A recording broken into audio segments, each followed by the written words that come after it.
Welcome back to AM Buffalo.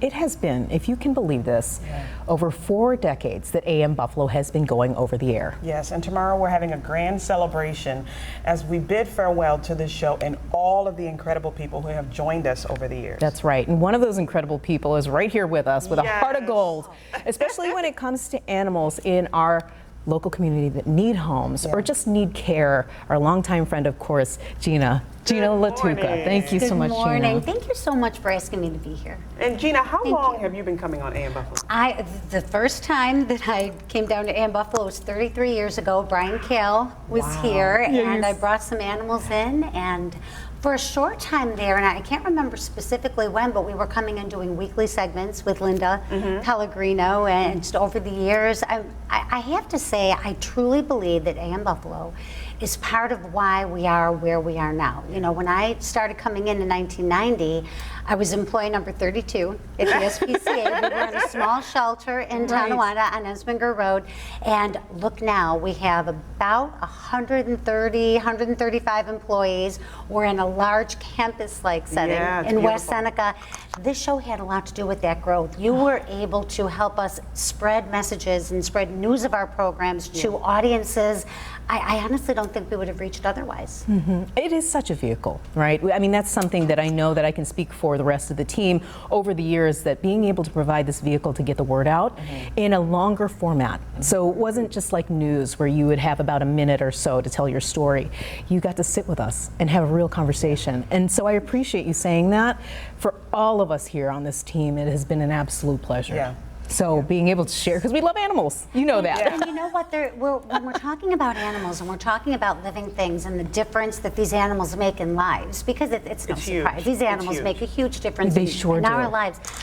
You're exactly right. When you have a minute, which we appreciate the minutes, but you'll take anything, sure. That's right. 100%. But sometimes it raises more questions. And there's so much to talk about with these animals, and this show really was a platform. We really were able to delve into how these animals are capable of helping us heal, of providing hope to us, of providing moments of comfort, of changing lives. This show really was a platform. It was more than a minute or two that sometimes raises more questions.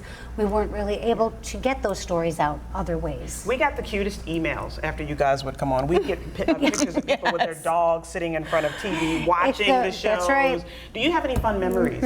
I have, I have a memory of actually one of the weather outside with the cat getting away from my then boss at the time, right during the weather. So, but I remember bringing one of the animals in to see Brian Kale, and he didn't appear to necessarily, now I don't know in real life, he didn't appear to love that animal, but I'll tell you what, by the end of that show, I wondered if he was going to adopt that dog. Because again, those animals have that ability to really make that impact on people.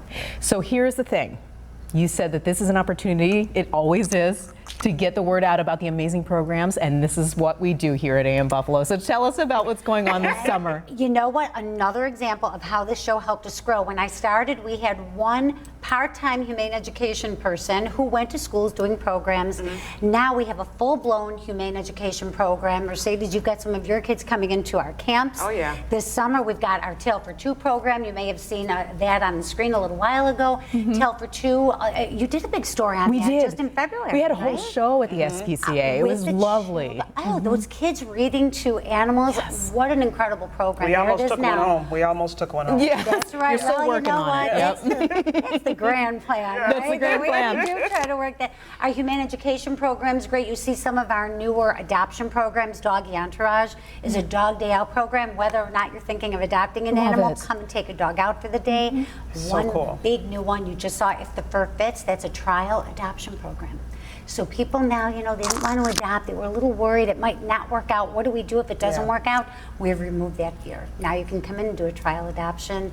Again, you're still giving us time to talk about these important programs in the community. I don't know how to thank you for all you've done for the SPCA. Well, we appreciate you. I said this to Robbie, I say this to you, Gina. You have been a fixture on this show, and we appreciate your dedication and time that you've been giving us too.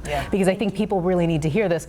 And I'll tell you, look at my kid. She's obsessed. This is her reading contributing to the cats. So if you are looking for something to do with your kids this summer, check out the SPCA serving Erie County, because I'm telling you, it's a good time for the kids, it's a good time for you, it's a good time for the animals, and hopefully you take home a pet that needs a forever home. Gina, you are a blessing. Thank you so much. You both have been blessings to the SPCA, and this show has been an incredible blessing to us and to our animals. Thank you. This Thank has you been so lovely. much. All right, folks, stay with us. We'll be right back. You're watching AM Buffalo.